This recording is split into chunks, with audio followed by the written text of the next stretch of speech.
నమస్తే 7 న్యూస్ తెలుగుకు స్వాగతం. నేను సుధా. వార్తల్లో ముందుగా ముఖ్యాంశాలు. అంబేద్కర్ రాసిన రాజ్యాంగాన్ని పక్కన పెట్టారు. రెడ్ బుక్ రాజ్యాంగం అమలు చేస్తున్నారన్న మాజీ మంత్రి గుడివాడ అమర్నాథ్.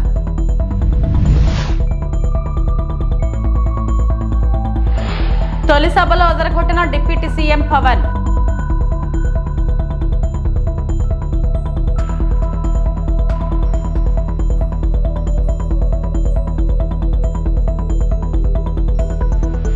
స్పీకర్గా ఎన్నికైన అయ్యన్న పాత్రుడు.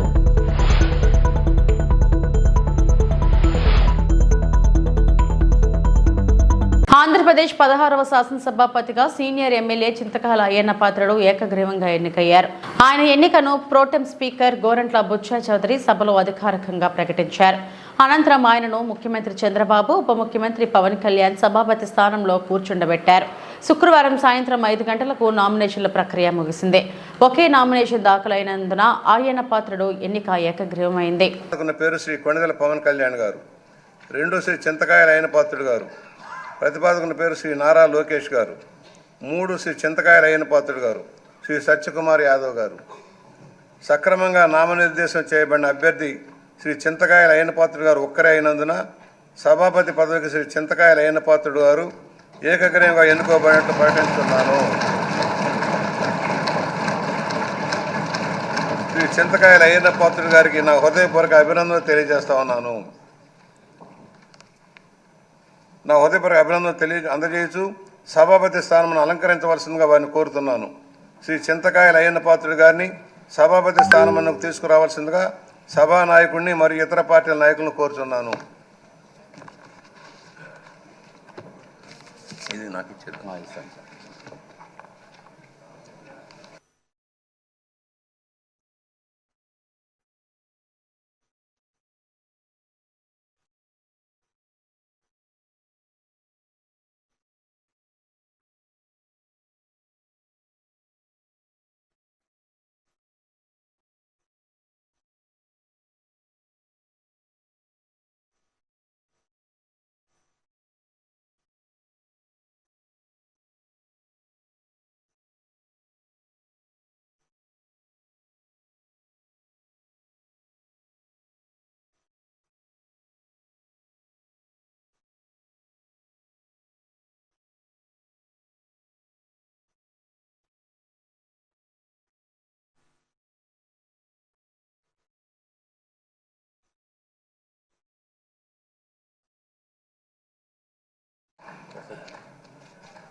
చెప్పండి.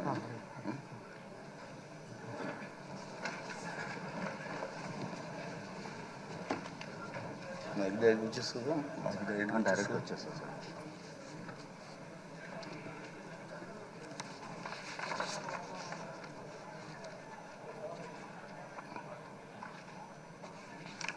అందరికీ నమస్కారం అండి. అసెంబ్లీలో అత్యంత సీనియర్ సభ్యుల్లో అయ్యన్న పాత్రుడు ఒకరని సీఎం చంద్రబాబు అన్నారు. స్పీకర్ అయ్యన్న ఎన్నిక అనంతరం ఆయన మాట్లాడారు. అందరి ఆమోదంతో ఏకగ్రీవంగా ఎన్నిక కావడం సంతోషమన్నారు. ఎన్టీఆర్ పిలుపుతో 25 ఏళ్ల వయసులో అయ్యన్న పాత్రుడు రాజకీయాల్లోకి వచ్చారని తెలిపారు. 7 సార్లు ఎమ్మెల్యే, 1 సారి ఎంపీగా ఎన్నికయ్యారని గుర్తు చేశారు. ఎమ్మెల్యే, ఎంపీ, మంత్రిగా తెలుగు రాష్ట్రాల్లో ప్రత్యేక ముద్ర వేశారని కొనియాడారు. ఏ పదవి ఇచ్చినా వన్నె తెచ్చారని పేర్కొన్నారు. తెలుగు రాష్ట్రాల్లో తనకంటూ ఒక ప్రత్యేకమైన ముద్ర వేయగలిగారు. ఏ పదవి ఇచ్చినా ఆ పదవికి వన్నె తీసుకొచ్చిన వ్యక్తి అయ్యన్న పాత్రుడు గారు. వారి కుటుంబం కూడా మనం ఆలోచిస్తే కొంతమంది ఫస్ట్ జనరేషన్లో రాజకీయాల్లోకి వస్తారు. అయ్యన్న పాత్రుడు గారిని చూస్తే 6 దశాబ్దాలు రాజకీయ చరిత్ర కలిగిన కుటుంబం. 1962లో అయ్యన్న పాత్రుడు గారి తాత లచ్చా పాత్రుడు గారు స్వతంత్ర పార్టీ నుంచి పోటీ చేసి గెలిచారు. స్వాతంత్ర సమరయోధుడు గౌత లచ్చన్న సమకాలికుడిగా పనిచేశారు. అదే వారసత్వాన్ని కొనసాగిస్తూ అయ్యన్న పాత్రుడు గారు ఇప్పటివరకు పనిచేస్తున్నారు. 83, 85, 94, 99, 2004, 2014, 2024లో ఎమ్మెల్యేగా విజయం సాధించారు. నర్సీపట్నంలో తెలుగుదేశం పార్టీ పెట్టినప్పటి నుంచి వారే పోటీ చేస్తున్నారు. అది వారి యొక్క ప్రత్యేకత. 7 సార్లు ఎమ్మెల్యే గెలవడం, 16 సంవత్సరాలు మంత్రిగా పనిచేయడం, 1996లో అనకాపల్లి ఎంపీగా గెలుపొంది 2 సంవత్సరాలు అక్కడ పనిచేయడం, తెలుగుదేశం పార్టీ పాలిట్ బ్యూరో సభ్యుడిగా 10 ఏళ్ళు పనిచేశారు. టెక్నికల్ ఎడ్యుకేషన్, రోడ్లు, భవనాల శాఖ, అటవీ శాఖ, పంచాయతీరాజ్ శాఖ మంత్రిగా బాధ్యతలు నిర్వహించారు. 3 సార్లు R&B మినిస్టర్గా పనిచేశారు. అదేవిధంగా మనం ఒకసారి చూస్తే ఎప్పుడూ పోరాట యోధుడు, రాజీ పడని నాయకుడు, ఒక విశిష్టమైనటువంటి లక్ష్యాలుండే వ్యక్తి. తెలుగు రాష్ట్రాల్లో ఏ మారుమూల ఎవరిని అడిగినా అయ్యన్న పాత్రుడు గారిని గురించి చెప్తారు. 66 సంవత్సరాలు, ఇప్పుడు కూడా ఫైర్ బ్రాండే, చనిపోయే వరకు ఫైర్ బ్రాండ్గానే ఎక్కడ దాంట్లో రాజీనే లేదు. అదే మరి ఇంకొక పక్కన చూస్తే తనకంటూ ఒక ఇమేజ్. అదే సమయంలో లాయల్టీ ఫ్యాక్టరీలో కరుడు గట్టిన పసుపు యోధుడుగా పార్టీలో ఇంతవరకు ఉన్నారు, ఎప్పటికీ ఉంటారు. అది ఆయన ప్రత్యేకత. నీతి, నిజాయితీ, నిబద్ధత ఇవన్నీ ఉణికిపుచ్చుకొని రాజకీయం చేశారు. 42 సంవత్సరాలు. ఇప్పుడు చాలామంది ఫస్ట్ టైం వచ్చేవాళ్ళు ఉన్నారు, కొంతమంది రెండవసారి వచ్చేవాళ్ళు ఉన్నారు.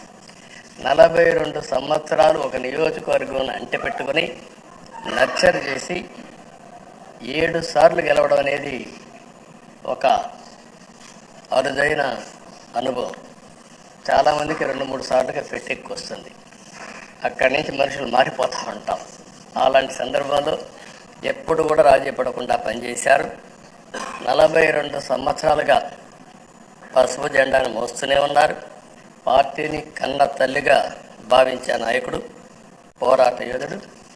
ఎప్పుడు కూడా రాష్ట్రంలో అభివృద్ధి చేయడమే కాకుండా ఉత్తరాంధ్ర అభివృద్ధి కోసం, ప్రత్యేకంగా విశాఖపట్నం అభివృద్ధి కోసం ఎనలేని కృషి చేసిన నాయకుడు అయ్యన్న పాత్రుడు గారని చెప్పి కూడా నేను మీకు తెలియజేస్తున్నాను. ఆంధ్రప్రదేశ్ అసెంబ్లీలో డిప్యూటీ సీఎంగా పవన్ కళ్యాణ్ తొలిసారి ప్రసంగించారు. అసెంబ్లీ స్పీకర్గా అయ్యన్న పాత్రుడిని ఎన్నుకున్న తర్వాత స్పీకర్ను అభినందిస్తూ పవన్ మాట్లాడారు. తొలి స్పీచ్తోనే అదరగొట్టారు పవన్. సభ ఎలా ఉండాలో తన మనసులోని మాటలను తెలియజేశారు. సభ అధ్యక్ష హోదాలో సభను ముందుకు తీసుకెళ్లాలని అయ్యన్నను కోరారు. ఇన్నాళ్ళు మీ వాడి వేడితో కూడిన మాటలు విన్నా, ఇక మీ నుండి అలాంటి మాటలు లేకపోయినా బాధ్యతతో మార్గం చూపించే మాటలు వింటాం. 2047 నాటికి ఏపీ ఉన్నతంగా ఉండాలి అంటే ఇప్పుడే దానికి పునాది వేయాలి. విభేదించడం, వాదించడం చర్చకు మూల సిద్ధాంతాలు, అంతేగాని దూషణలు, కోట్లాటలు కాదు. పొట్టి శ్రీరాములు చావుకు దగ్గరవుతూ చేసిన ఒక్కరోజు దీక్ష 1.5 ఏళ్లకు సమానం. మహానుభావుడు బ్రతికున్నప్పుడే కాదు, చనిపోయినప్పుడు కూడా ఆయన గుర్తుండాలి. ఈ విలువైన 5 ఏళ్లు రాబోయే తరాలకు దిశానిర్దేశం చేసేలా ఉండాలి. పశువు, పక్షి, చెట్టు అన్నీ కూడా బాగుండాలని కోరుకుంటున్నానని పవన్ ఆకాంక్షించారు. స్థానంలో కూర్చోవడం చాలా ఆనందంగా ఉంది. ఎన్ని దశాబ్దాలు ప్రజలు రాజకీయ జీవనంలో ఎన్ని దశాబ్దాలు ప్రజలు మీ వాడి వేడి చూశారు. మీకు కోపం వస్తే ఋషికొండను చెక్కినట్టు ప్రత్యర్థులకి పదునైన ఉత్తరాంధ్ర యాసలో గుండు కొట్టేస్తారు. ఒకటే బాధేస్తా ఉంది సార్, ఇకపైన మీకు తిట్టే అవకాశం లేకపోవడం. కానీ ఇక మీద సభలో ఎవరు తిడుతున్నా దాన్ని ఆఫ్ చేసే బాధ్యత మీ చేతిలోనే ఉంది. మీరే మైక్ ఆఫ్ చేయాలి. అంటే అంటే మా చిన్నప్పుడు నేను చూసేవాడు, ఒకసారి అల్లరి చేసే అబ్బాయిని క్లాస్ లీడర్ చేసేవాడు చిన్నప్పుడు మా స్కూల్లో. కానీ ఇన్నాళ్ళు ప్రజలు మీ వాడి వేడి పలుకులు, మీ ఘాటైన వాగ్దాటి చూశారు. ఈ రోజు నుంచి రాష్ట్ర ప్రజలు మీ హుందాతనం చూస్తారు. డిబేట్స్ వెనకాల దాక్కుని సంస్కారహీనమైన భాషలని భావాలని రకరకాల మాధ్యాల్లో విరజిమ్ముతూ ఉంటారు. దాని నియంత్రణ మీ ఆధ్వర్యంలో ఇక్కడి నుంచే మొదలవ్వాలి. ఇందాక సభానాయకులు గౌరవ ముఖ్యమంత్రి శ్రీ చంద్రబాబు నాయుడు గారు చెప్తారు, ఆడబిడ్డలు ఏ విధంగా నలిగిపోయారు ఈ రాష్ట్రంలో గత 5 సంవత్సరాల్లో. చిన్న లేదు, పెద్ద లేదు, ఎవరని లేదు. ఎవరన్నా సరే ఒక మాట మాట్లాడితే వాళ్ళు వ్యక్తిగతంగా దూషణ, సోషల్ మీడియాలో వాళ్ళని క్యారెక్టర్ అసాసినేట్ చేయటం, వాళ్ళు పెద్ద నాయకులు కావచ్చు, కార్యకర్తలు కావచ్చు, లేదా వాళ్ళకి ఎదురు తిరిగి ఒక ఒపీనియన్ చెప్పి ఎవరైనా సగటు మనిషి కూడా కావచ్చు. అది ఇక్కడితో ఈ రోజు నుంచి ఆగిపోవాలి అధ్యక్ష. అది మీ ఆధ్వర్యంలోనే మొదలవ్వాలి. గత ప్రభుత్వం తాలూకు సభ జరిగిన విధానం చూస్తే ఈ వ్యక్తిగత దూషణ ఇవన్నీ చాలా ఇబ్బంది పెట్టే ప్రజలు. ఈ రోజున వాళ్ళకి 11 సీట్లకు పరిమితమయ్యారు, ఈరోజు లేరు, ధైర్యం లేదు వాళ్ళకి. విజయాన్ని తీసుకోగలిగారు కానీ ఓటమిని కూడా ధైర్యంగా కూర్చుకునే వాళ్ళకి స్థాయి లేదు, వాళ్ళకి పారిపోయారు ఇక్కడి నుంచి. భావంలో ఉండే తీవ్రత భాషలో ఉండాల్సిన అవసరం లేదు. భాష మనుషుల్ని కలపడానికి కానీ విడగొట్టడానికి కాదు. భాష విద్వేషం రేపడానికి కాదు, పరిష్కరించడానికి. ఎంత జటిలమైన సమస్య అయినా, భయంకర సమస్య అయినా చర్చల ద్వారా పరిష్కరించుకోవడానికి కానీ వివాదం సృష్టించడానికి కాదు. ఈ సభ ఉన్నది అందుకు. కానీ మనం చూసింది వాళ్ళ దగ్గర నుంచి బూతులతోటి, వ్యక్తిగత దోషులతోటి రాష్ట్ర పురోభివృద్ధిని ఆపేశారు. ఎప్పుడూ ప్రజల గురించి ఆలోచించే వ్యక్తి అయ్యన్న పాత్రుడు. 7 సార్లు ఎమ్మెల్యేగా, ఎంపీగా చేసిన అనుభవం ఉంది. అయ్యన్న పాత్రుడు అంటే పోరాటం, ఓ పౌరుషం. మీ నాయకత్వంలో అనేక మంచి పనులు జరిగాయి. నాకు ఎప్పుడు సలహా కావాలన్నా మీతో సంప్రదించా. ఒకే పార్టీ ప్రజల అజెండాగా ముందుకెళ్లిన వ్యక్తి అయ్యన్న పాత్రుడు. అనేక అక్రమ కేసులు పెట్టి వేధించినా భయపడలేదు అని మంత్రి నారా లోకేష్ అన్నారు. క్షణికావేశం కూడా ఉండేది, ఇప్పుడు ఇంకా అవకాశం లేకుండా పోయింది. 1983లో విశ్వవిఖ్యాత నడసార్వభౌమ స్వర్గీయ శ్రీ నందమూరి తారక రామారావు గారు ఆనాడు తెలుగుదేశం పార్టీని స్థాపించినప్పుడు 25 సంవత్సరాల వయసులో మీరు ఆనాడు పోటీ చేశారు, ఎమ్మెల్యే అయ్యారు. ఆనాడు భారతదేశంలోనే సెకండ్ యంగెస్ట్ ఎమ్మెల్యేగా అయ్యన్న పాత్రుడు గారు నిలబడ్డారు. 25 సంవత్సరాల వయసులో మీరు మంత్రిగా కూడా అయ్యారు. 7 సార్లు శాసనసభ్యుడిగా, ఒకసారి ఎంపీగా కూడా మీరు ఉన్నారు. 7 సార్లు ఒకే నియోజకవర్గం, నర్సీపట్నం నియోజకవర్గం ఏ అదృష్టం చేసుకుందో నాకు తెలియదు, కానీ 7 సార్లు కూడా నర్సీపట్నం నియోజకవర్గం ఎమ్మెల్యేగా మీరు నిలబడ్డారు. 16 సంవత్సరాలు మీరు మంత్రిగా చేశారు.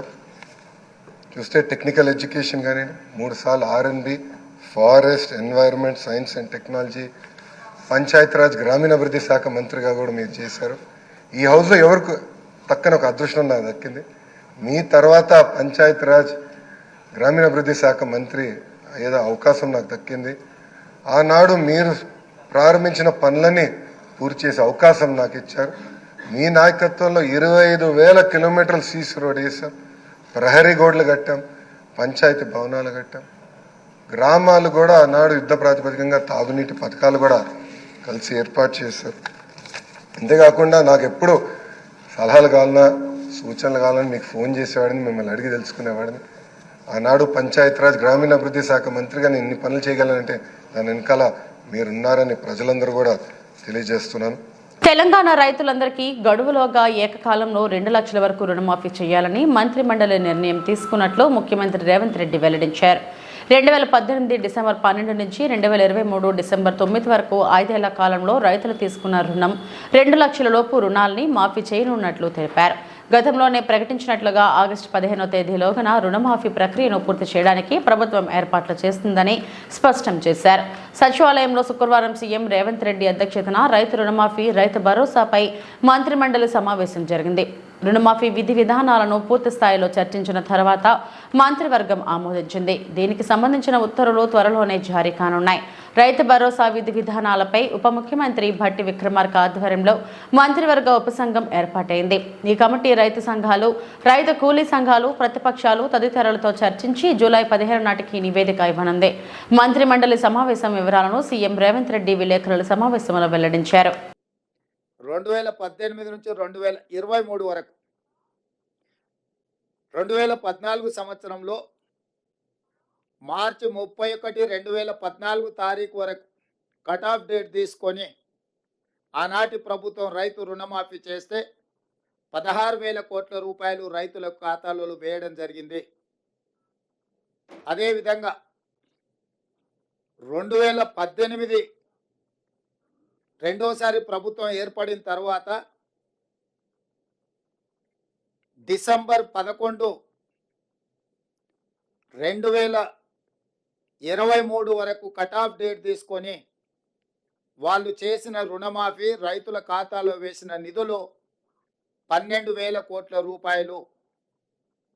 అంటే గత ప్రభుత్వం 2 విడతలుగా 2 సార్లు ప్రభుత్వం ఏర్పాటు చేసిన తర్వాత చేసిన రుణమాఫీ ఒక్కసారి 16,000 కోట్ల రూపాయలు మొదటిసారి, రెండవసారి 12,000 కోట్ల రూపాయలు.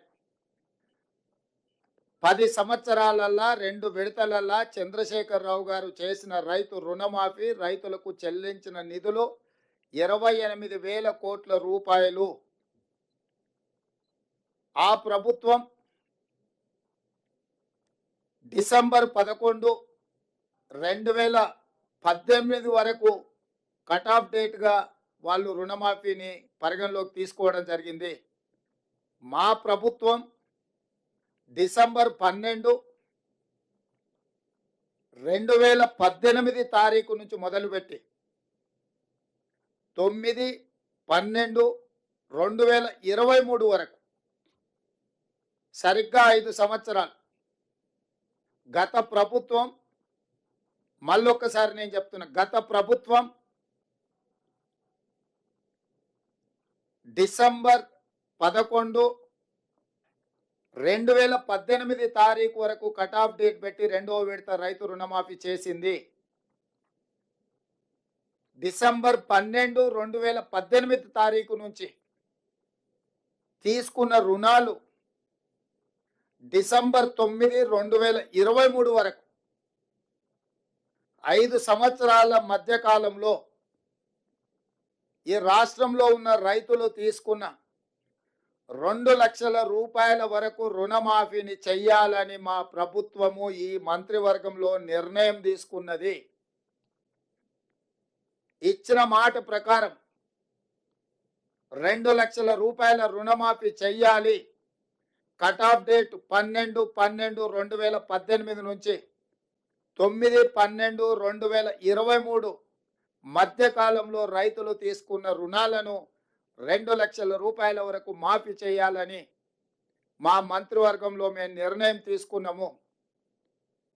ఈ రుణాలు మాఫీ చేయడానికి దాదాపుగా 31,000 కోట్ల రూపాయలు అవసరం అవుతున్నది. 31,000 కోట్ల రూపాయలను సేకరించి తెలంగాణ రాష్ట్ర రైతాంగానికి రుణవిముక్తి కల్పించి వ్యవసాయం దండుగ కాదు, వ్యవసాయం పండుగ. ఈ ప్రభుత్వం, ఈ ప్రజాపాలన రైతు సంక్షేమం, రైతు రాజ్యం ఒక సంక్షేమ రాజ్యంగా, అభివృద్ధి రాష్ట్రంగా ముందుకు తీసుకెళ్తామని సంపూర్ణమైన విశ్వాసం, భరోసా కల్పించడానికి ఈరోజు మా మంత్రివర్గం నిర్ణయం తీసుకున్నది. ఆ ప్రకారం ఏకధాటిగా 2 లక్షల రుణమాఫీ చెయ్యాలని మేము నిర్ణయం తీసుకున్నాం. గత ప్రభుత్వం రుణమాఫీ 1,00,000 రూపాయలు చేస్తామని, 4 విడతలని, వడ్డీలు చెల్లిస్తామని రకరకాల ప్రకటనలు చేసి వాయిదాల మీద వాయిదాలు వేసుకుంటూ రైతులను, వ్యవసాయాన్ని సంక్షోభం వైపు నెట్టేసి రైతుల ఆత్మహత్యలకు కారణమైంది. 10 సంవత్సరాలల్లా ఏ రోజు కూడా వాళ్ళు ఇచ్చిన మాట నిలబెట్టుకోలేదు. కానీ మా ప్రభుత్వం ఇచ్చిన మాట ప్రకారం మొదటి 8 నెలల లోపుల్నే, ఎందుకంటే మేము 6 నెలలు పరిపాలన చేస్తే మొదటి 100 రోజులే పరిపాలన చేసిన తర్వాత దాదాపుగా 2.5 నెలలు పైచలకు ఎన్నికల కోడ్లోనే పోయింది. ఏపీలో కూటమి పాలనలో అంబేద్కర్ రాసిన రాజ్యాంగాన్ని పక్కన పెట్టారని, రెడ్ బుక్ రాజ్యాంగం అమలు చేస్తున్నారని మాజీ మంత్రి గుడివాడ అమర్నాథ్ విమర్శించారు. వైఎస్ఆర్సీపీ కార్యాలయాలను ఏపీ ప్రభుత్వం టార్గెట్ చేయడంపై శనివారం ఉదయం విశాఖలో ఆయన మీడియాతో మాట్లాడారు. ఏపీలో కూటమి సర్కార్ సాగిస్తున్న పాలన దేనికి సంకేతం? కోర్టు ప్రొసీడింగ్లో ఉండగానే తాడేపల్లి కేంద్ర కార్యాలయాన్ని నేలమట్టం చేశారు. పైగా చేసిందంతా చేస్తూ అసెంబ్లీలో నీతులు మాట్లాడుతున్నారు. ప్రభుత్వంలో ఉన్నామని ఏదైనా చేస్తామంటే పద్ధతి కాదు. ప్రజాస్వామ్యంలో అందరికీ అవకాశాలు వస్తాయి. మీకు వచ్చిన అవకాశాన్ని ఎలా వినియోగించుకుంటున్నారనేది ప్రజలు గమనిస్తున్నారని అన్నారు ఆయన. వ్యాప్తంగా చేస్తున్నటువంటి ఈ చర్యలను మనం చూస్తూ ఉన్నాం. ఈరోజు ఉదయం తెల్లవారుజామున 5 గంటలకి తాడేపల్లిలో వైఎస్ఆర్ కాంగ్రెస్ పార్టీ కేంద్ర కార్యాలయానికి సంబంధించినటువంటి నిర్మాణాన్ని 8 సంవత్సరాలు ఈ రాష్ట్రంలో ప్రతిపక్ష పార్టీగా, గడిచినటువంటి 5 సంవత్సరాల అధికార పార్టీగా, దాదాపు 13 సంవత్సరాలు చరిత్ర కలిగినటువంటి వైఎస్ఆర్ కాంగ్రెస్ పార్టీకి చెందినటువంటి కార్యాలయాన్ని ఏ రకంగా పూర్తిగా నేలమట్టం చేశారో అనేటువంటిది ఈరోజు తెల్లవారుజామున మనం చూసాం. మీరు కూడా మీ దృష్టి కూడా అదంతా కూడా వచ్చింది. దాని మీద కోర్టుకు వెళ్ళి కోర్టులో ఇంకా ప్రొసీడింగ్స్ జరుగుతుండగానే హై హ్యాండెడ్గా ఏ రకంగా కార్యాలయాన్ని పూర్తిగా 2 అంతస్తులు నిర్మించినటువంటి కార్యాలయాన్ని ఏ రకంగా నేలమట్టం చేశారో అన్నటువంటిది చూసాం. ఈరోజు రాష్ట్రంలో అంబేద్కర్ గారి రాజ్యాంగాన్ని పూర్తిగా పక్కన పెట్టి తెలుగుదేశం పార్టీ తాలూకా రెడ్ బుక్ రాజ్యాంగం నడుస్తూ ఉంది. వారు ఏదైతే ముందు నుంచి వారు ఎన్నికల ప్రచారంలో చెప్పారో, వారు అధికారంలోకి రాకమునుపు చెప్పారో, వారు చెప్పినటువంటి ఆ రెడ్ బుక్ రాజ్యాంగాన్ని ఈరోజు రాష్ట్రంలో అమలు చేస్తున్నటువంటి సందర్భాలు మనం చూస్తూ ఉన్నాం. ఇంకా పైపెచ్చు ఈరోజు అసెంబ్లీలో నీతులు మాట్లాడుతూ ఉన్నారు.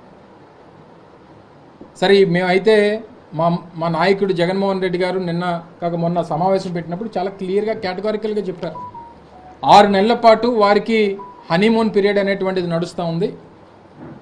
సహజంగా ఒక అధికారంలోకి వచ్చినటువంటి రాజకీయ పార్టీకి, అధికారంలోకి వచ్చినటువంటి ఆ పార్టీకి సమయం ఇవ్వాల్సినటువంటి అవసరం ఉంది. వారు ఇచ్చినటువంటి హామీలు అమలు చేయడానికి మనం సమయం ఇవ్వాలి. వారు తీసుకునేటువంటి నిర్ణయాలకు మనం సమయం ఇవ్వాలి. ఇప్పుడు మనం మాట్లాడాల్సినటువంటి పని లేదు. 6 నెలల తర్వాత వారు తీసుకున్నటువంటి నిర్ణయాలన్నీ చూసిన తర్వాత అప్పుడు మనం స్పందిద్దాం అనేటువంటి మాట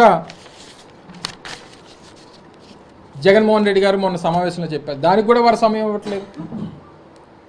అధికారం వచ్చి కేవలం ఇంకా 20 రోజులు పూర్తవకముందే ఈ రకమైనటువంటి విదేశాల్లో ఉండే భారతీయ ఎన్ఆర్ఐలకు కృతజ్ఞతలు తెలియజేసిన మంత్రి నిమ్మల, మన రాష్ట్ర భవిష్యత్ తరాలు బాగుండాలనే ఉద్దేశంతో ఎన్డీఏ కూటమికి పెద్ద ఎత్తున అండగా నిలిచి విజయాన్ని చేకూర్చిన ఎన్ఆర్ఐలకు ప్రత్యేక ధన్యవాదాలు. ఈ సందర్భంగా ఆస్ట్రేలియా రాజధాని కన్బరాలో విజయోత్సవం జరుపుకుంటున్న ఎన్ఆర్ఐ, టీడీపీ, జనసేన, బీజేపీ ప్రతి ఒక్కరికి శుభాకాంక్షలు తెలియజేశారు రాష్ట్ర జలవనరుల శాఖ మంత్రి నిమ్మల రామానాయుడు.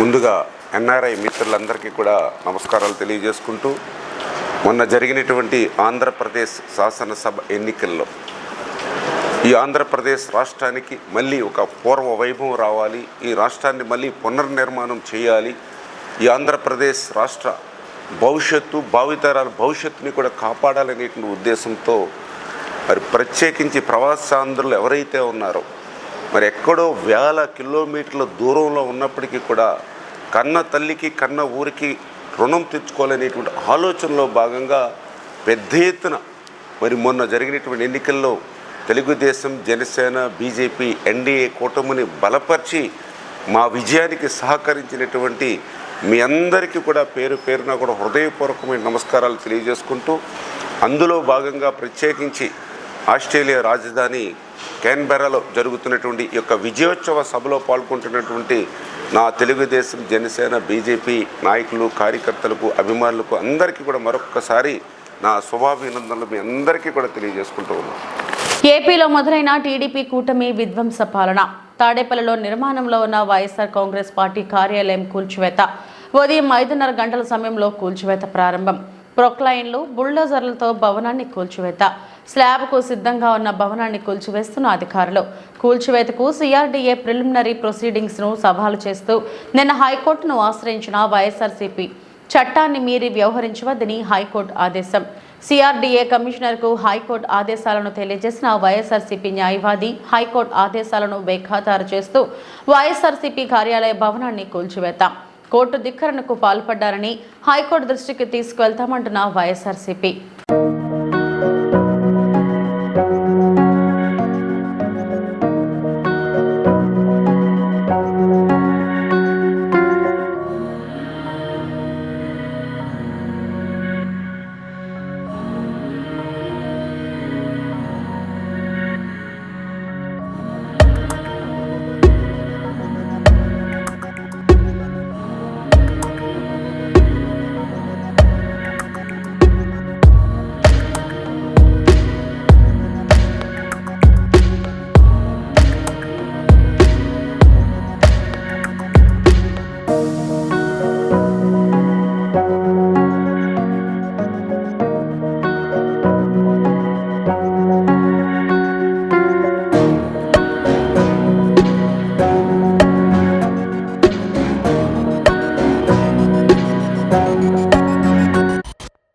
పార్టీ కార్యకర్తలకు, నేతలకు అండగా ఉంటాం. గతంలో ఎన్నడూ జరగని విధంగా వైసీపీ శ్రేణులపై టీడీపీ నాయకులు దాడులు చేస్తున్నారు.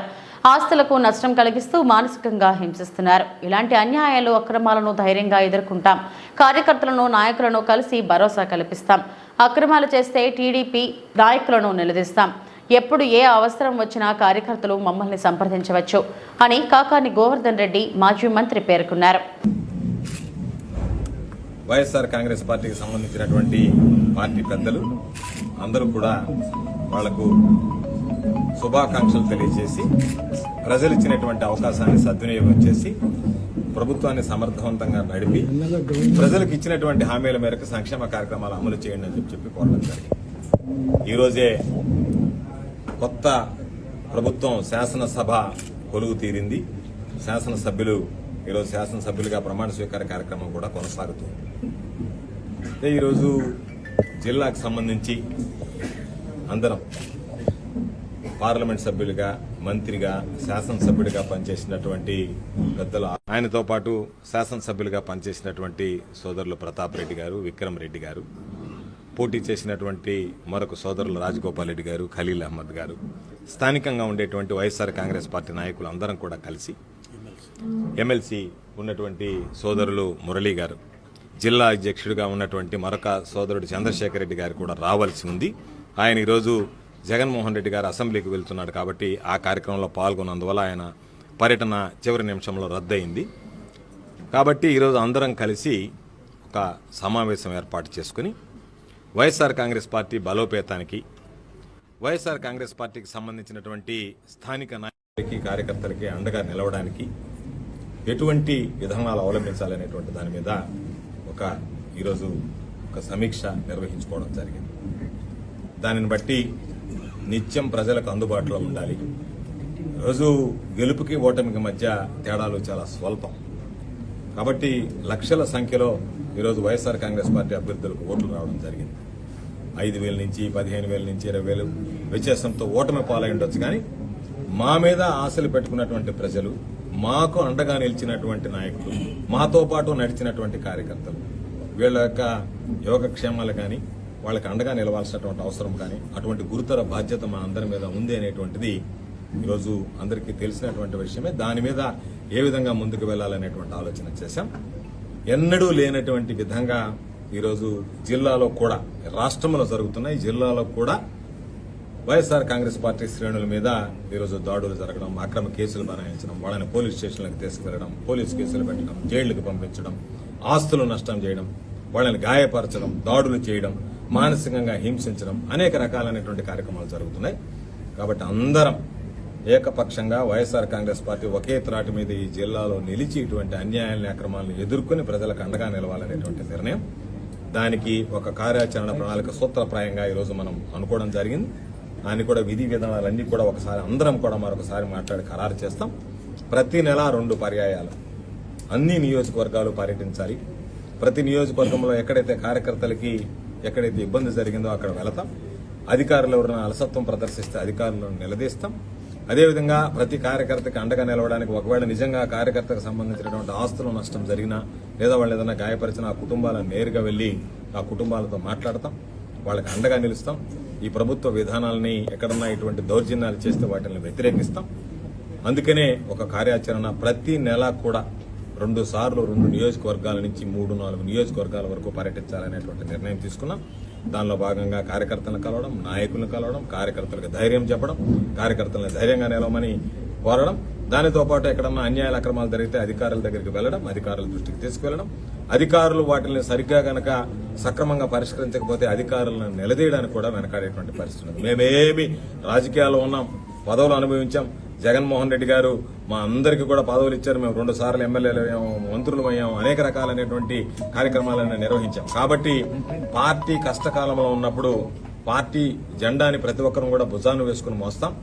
ప్రత్యేకించి ఈరోజు ఎంత ఓటింగ్ శాతం 40% ఓటింగ్ వైఎస్ఆర్ కాంగ్రెస్ పార్టీకి రావడానికి ప్రధానమైనటువంటి కారకులు వైఎస్ఆర్ కాంగ్రెస్ పార్టీ కోసం రేపు ఏమి జరుగుతుంది అనేటువంటి ఆలోచన చేయకుండా మా కోసం నిలబడి ప్రాణాలు తెగించి పోరాడినటువంటి యోధులు మా కార్యకర్తలు. కాబట్టి వాళ్ళకి అండగా నిలవాల్సినటువంటి బాధ్యత మా మీద ఉంది. కాబట్టి ఇప్పటికే కొన్ని దగ్గరలో వాళ్ళని ఇబ్బంది పెట్టడం, హింసించడం రకరకాలుగా ఈరోజు మనం చూస్తున్నాం. ఖచ్చితంగా వాటికి సంబంధించి రేపు సోదరులు ప్రభాకర్ రెడ్డి గారు కార్యకర్తల సమావేశాన్ని ఆయన క్యాంపు కార్యాలయంలో ఏర్పాటు చేయడం జరిగింది. ఉదయం 10 గంటలకి అందరం కూడా ఆ కార్యక్రమంలో పాల్గొంటాం. కార్యకర్తలకు ధైర్యం చెప్తాం. మీడియా ముఖంగా వైఎస్ఆర్ కాంగ్రెస్ పార్టీకి సంబంధించినటువంటి ప్రతి కార్యకర్తని మేము కోరుకునేది మీరు ధైర్యంగా ఉండండి, మీ ప్రాణాలకి మా ప్రాణాలు అడ్డు పెడతాం. బీసీ వెల్ఫేర్ హాస్టల్ను ఆకస్మిక తనిఖీ చేసిన బీసీ సంక్షేమ శాఖ మంత్రి సవితమ్మ విజయవాడలోని ఎలక్ట్రిసిటీ కాలనీ ప్రభుత్వ వెనుకబడిన తరగతుల బాలుర వసతి గృహాలను ఆకస్మికంగా తనిఖీ చేశారు. విద్యార్థులతో మంత్రి సవితమ్మ మాట్లాడుతూ అందరూ బాగా చదువుకొని ఉన్నత స్థాయికి ఎదగాలని, మీకు ఏ సమస్య ఉన్నా నేరుగా తనకే ఫోన్ చేయొచ్చని విద్యార్థులకు ఫోన్ నెంబర్ ఇచ్చిన మంత్రి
ముఖ్యమంత్రి చంద్రబాబు ఆదేశాల మేరకు ఈ ఊరుపాలెం వెళ్లిన హోంమంత్రి అనిత బాధిత కుటుంబాన్ని కలిసి ఓదార్చారు.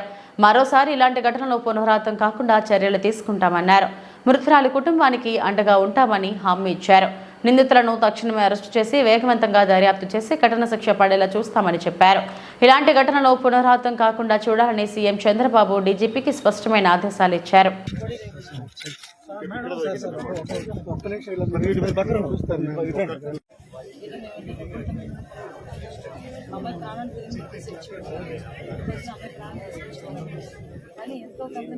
ఎక్కడికి వెళ్ళిన అమ్మ వెళ్ళొద్దు అని చెప్పొద్ది అలా వాళ్ళతో మాట్లాడొస్తానమ్మా అని చెప్తే వెళ్ళొద్దు ఎవరు వెళ్ళకన్నా ఒకటిగా వెళ్ళదు అమ్మాయి భయం ఎక్కువ మేము పంపించడం అసలు రోజు బాగోలేవు జరిగిందని మాకు ఫోన్ చేయడమే మేమైతే అసలు తట్టుకోలేకపోయాము.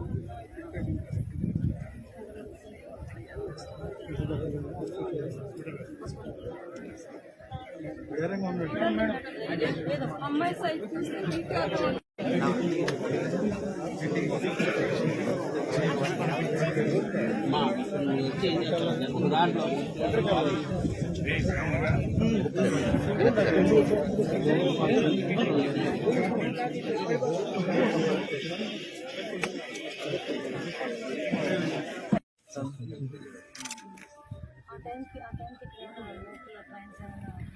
కొంచెం నేను వెనక్కి ఉన్నా నీ కెమెరా నీ కాదు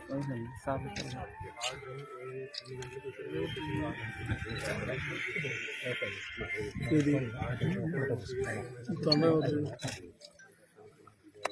పేరెంట్స్ ఏమైనా చెప్తున్నారు